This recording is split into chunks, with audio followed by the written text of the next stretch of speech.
मैंने पहले कहा भारत जोड़ो यात्रा का एक ऐसा मैसेज रहा। मैं कहूँ आपको, मैं जम्मू से हूँ।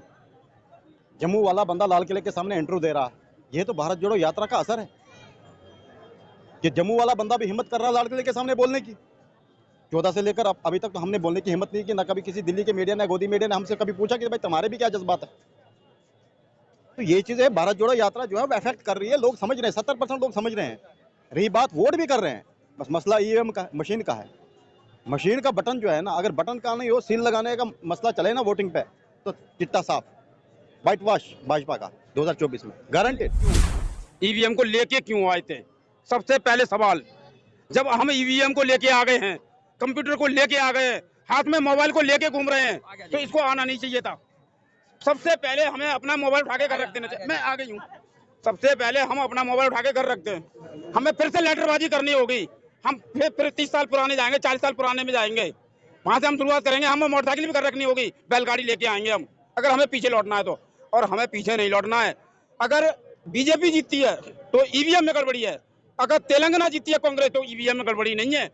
इससे पहले भी 5 राज्यों में रखे हुए थे, पंजाब क्लियर गया। मुल्क ने ईवीएम मशीन को बनाया, तो वो अपनी मशीन पे ही जब यकीन नहीं रखता तो उनको मार्केटिंग करना है, मार्केटिंग करना है। पैसा हमारे मुल्क का जाता है, हमारा मुल्क, हमारे लोगों का टैक्स पेयर का पैसा उनको जाता है, मशीनें खरीदते हैं। तो अगर वहां के लोगों को विश्वास होता है ईवीएम पे, तो वहां पे बैलेट पेपर से अभी तक क्यों हो रहे हैं इलेक्शन? सवाल ये है।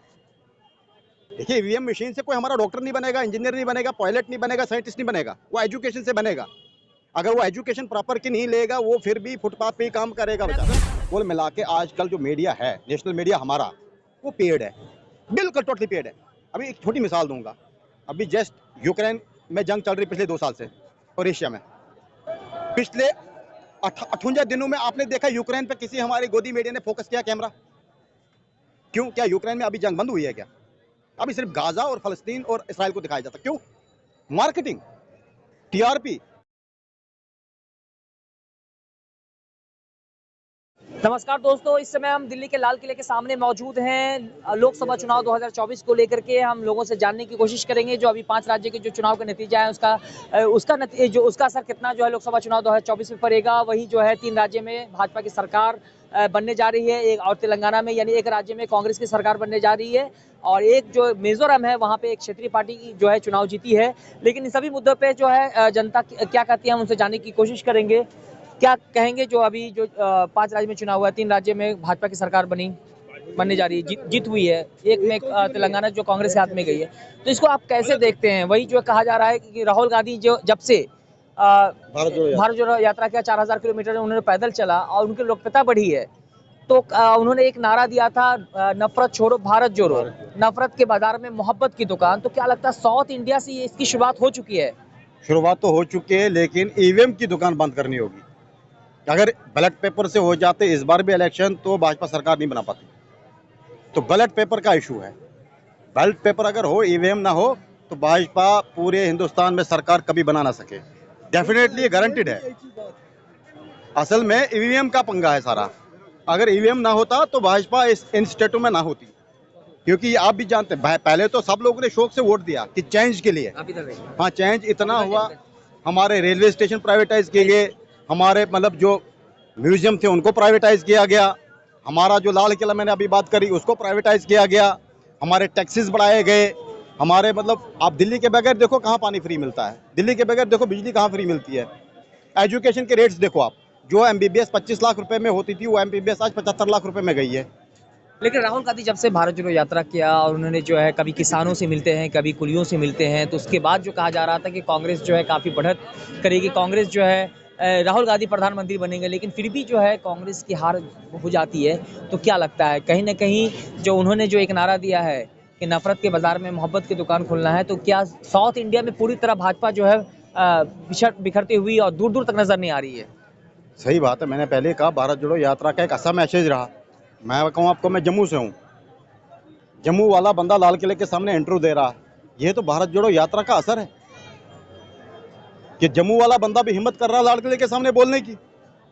14 से लेकर अभी तक तो हमने बोलने की हिम्मत नहीं की, ना कभी किसी दिल्ली के मीडिया ने, गोदी मीडिया ने हमसे कभी पूछा कि भाई तुम्हारे भी क्या जज्बात है। तो ये चीजें भारत जोड़ो यात्रा जो है वो अफेक्ट कर रही है, लोग समझ रहे हैं, 70% लोग समझ रहे हैं। रही बात वोट भी कर रहे हैं, बस मसला ईवीएम का, मशीन का है। मशीन का बटन जो है ना, अगर बटन का नहीं हो, सील लगाने का मसला चले ना वोटिंग पे, तो चिट्टा साफ, वाइट वॉश भाजपा का 2024 में गारंटेड। लेकिन विपक्ष जो है इस पे मजबूती के साथ जो है इसका विरोध नहीं करती है ईवीएम को लेकर के। उनके बीच में कोऑर्डिनेशन की कमी है। देखो जी, अगर एक टीम क्रिकेट खेलती है, 11 के 11 प्लेयरों को कंट्रीब्यूशन करना पड़ता है, एफर्ट करनी पड़ती है तीनों फील्ड में, चाहे वो बॉलिंग हो, बैटिंग हो या फील्डिंग हो। इसी तरह विपक्ष को भी अपने आप को बिठाना पड़ेगा एक राउंड द टेबल मीटिंग पे कि भाई अपने सेल्फ डिफेंस को छोड़ो, हिंदुस्तान के डिफेंस को देखो, जिससे हिंदुस्तान की आवाम की, गरीब आवाम की तरक्की हो। तो थोड़ा कहीं ना कहीं सेल्फिशनेस कुछ लीडरों में है, वो ताक करके साइड पर रख के अगर वो सामने आ जाएं तो डेफिनेटली काम करेंगे। और ईवीएम का पंगा फिर मैं कहूँगा, ईवीएम सबसे बड़ा पंगा। जिस मुल्क ने ईवीएम मशीन को बनाया, आप गूगल को सर्च करो, पूरी दुनिया की न्यूज़ पर, चाहे बीबीसी पढ़ो, चाहे कोई और चीज़ देखो, वहाँ ईवीएम मशीन पे वोटिंग नहीं होती। ये आप भी जानते, मैं भी जानता। तो मतलब ये चीज़ है कि चाइनीज़ का माल हमने बंद कर दिया, क्योंकि भाई हमारे लोगों को लूटा जा रहा था, खराब माल था। समझ रहे ना आप? यानी आप बहुत बड़ा सवाल उठा रहे हैं कि जिस कंट्री ने ईवीएम का इजाद किया, इन्वेंट किया, बिल्कुल। वही इसका जो है चुनाव जो वही उसी कंट्री में जो ईवीएम के द्वारा नहीं किया बल्कि नहीं किया हो जा रहा रहा है, बल्कि बैलेट पेपर से किया जा रहा है। ये बिल्कुल। बड़ा सवाल आप उठा रहे हैं। बिल्कुल बिल्कुल, आप देख सकते हैं, अगर मैं गलत हूँ आप मुझे उसके बारे में कह सकते हैं कि भाई आप गलत हो। तो आप ये अच्छे से नॉलेज रखते हैं, क्योंकि आप जर्नलिज्म करते हैं। जब आप रातों को बैठते हो, आप पूरे वर्ल्ड की नॉलेज देते हो, फिर जाकर भी माइक दे के पब्लिक के बीच में निकलते हो। तो अगर मैं गलत बोलता होता तो शायद आपका सवाल होता कि भाई आप ये गलत बोल रहे हैं। मगर कुल मिला के आजकल जो मीडिया है, नेशनल मीडिया हमारा, वो पेड है, बिल्कुल टोटली पेड है। अभी एक छोटी मिसाल दूंगा, अभी जस्ट यूक्रेन में जंग चल रही पिछले 2 साल से, और एशिया में पिछले 58 दिनों में आपने देखा यूक्रेन पे किसी हमारी गोदी मीडिया ने फोकस किया कैमरा? क्यों? क्या यूक्रेन में अभी जंग बंद हुई है क्या? अभी सिर्फ गाजा और फलस्तीन और इसराइल को दिखाया जाता। क्यों? Marketing, TRP. अब देखिए, उन लोगों ने जर्नलिज्म, जो लोग अच्छा कर रहे, रविश कुमार जर्नलिज्म कर रहा था, उसने ठुकरा दिया नौकरी को। आपके पास फिर आएंगे, अच्छा, अंकल से पूछेंगे, अंकल जो है अंकल से पूछेंगे। नहीं, कहने का मतलब ये है कि जैसे उन्होंने, हमारे भाई ने कहा, बड़े भाई ने कहा कि जिस कंट्री ने ईवीएम को बनाया है वो चुनाव के टाइम, इसने बोला सही बात बोला, अब सहमत है पूरा इसके साथ है। अब लेकिन जो लगातार भी है, डर के वजह से हमने कुछ बोलता है, आज जिसने बोल दिया यहाँ। लेकिन क्या है कि जैसे ईवीएम पे जो सवाल उठते हैं, तो अगर भाजपा के, अगर वाकई में जनता जनार्दन है और जनता की वजह से जीतती है, तो भाजपा को इस चैलेंज को एक्सेप्ट कर लेना चाहिए और ईवीएम को हटा देना चाहिए। क्यों ईवीएम को लेके क्यों आए थे? सबसे पहले सवाल, जब हम ईवीएम को लेके आ गए हैं, कंप्यूटर को लेके आ गए हैं, हाथ में मोबाइल को लेके घूम रहे हैं, तो इसको आना नहीं चाहिए था। सबसे पहले हमें अपना मोबाइल उठा के घर रख देना चाहिए। मैं आ गई हूँ। सबसे पहले हम अपना मोबाइल उठा के घर रखते हैं। हमें फिर से लेटरबाजी करनी होगी। हम फिर 30 साल पुराने जाएंगे, 40 साल पुराने में जाएंगे, वहां से हम शुरुआत करेंगे। हम मोटरसाइकिल भी घर रखनी होगी, बैलगाड़ी लेके आएंगे हम, अगर हमें पीछे लौटना है तो। और हमें पीछे नहीं लौटना है।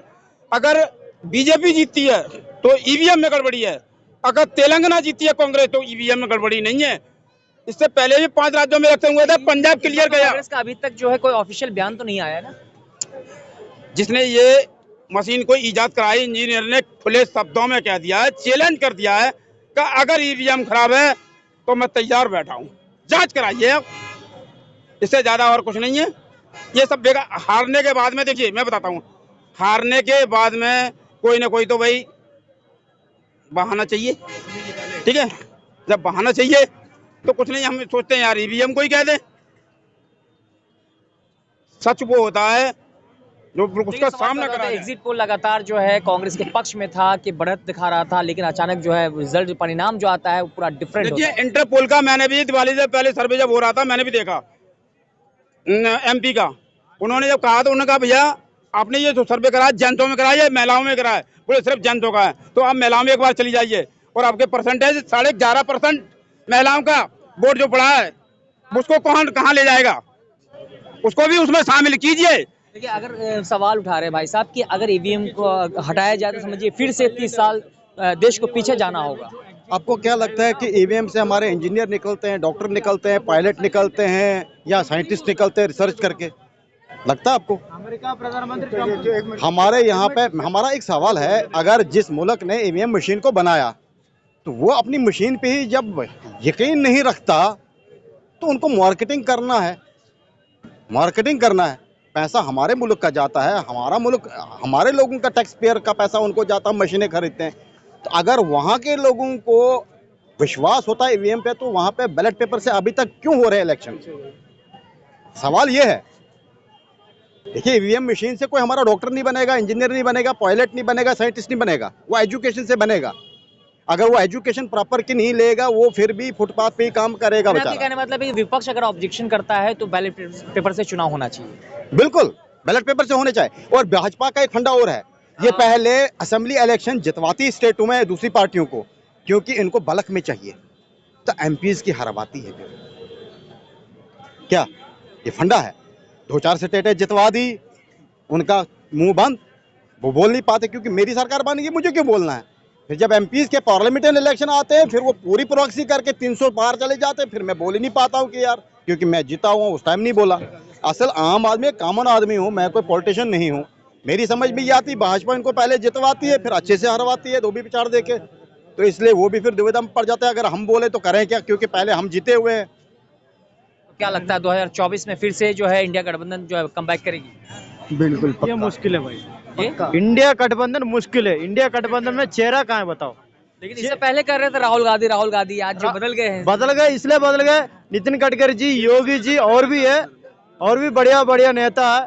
फाइनेंशियल मिनिस्टर कौन है? निर्मला। फाइनेंशियल मिनिस्टर कौन है? निर्मला, वो भी है। बहुत कुछ है। ममता कह रही है मैं बनूंगा, लालू कह रहा मैं बनूंगा, नीतीश। तो देखिए, आपने देखा कि जनता जो है, जो 5 राज्य के चुनाव के नतीजे के ऊपर भी अपनी बात रख रहे थे, लोकसभा चुनाव, वहीं ईवीएम पे भी सवाल उठाया कि ईवीएम का इजाद जो है, जो इन्वेंट जो है जिस कंट्री ने किया, उस देश में ही ईवीएम से चुनाव नहीं होता है। लेकिन ये सवाल बहुत बड़ा सवाल पैदा होता है। लेकिन अगर भाजपा गवर्नमेंट भी, अगर उनको पूरा उम्मीद है कि जनता जनार्दन है, जनता उनके साथ है, तो जनता तो जाहिर सी बात है, अगर आप बैलेट पेपर से भी चुनाव लड़ेंगे तो भी जनता आपके साथ होगी और आपकी जीत होगी, अगर आपको पूरा यकीन है। तो इन सभी मुद्दों पे आप क्या सोचते हैं, कृपया कमेंट करके हमें जरूर बताएं। तब तक के लिए नमस्कार, जय हिंद, जय भारत।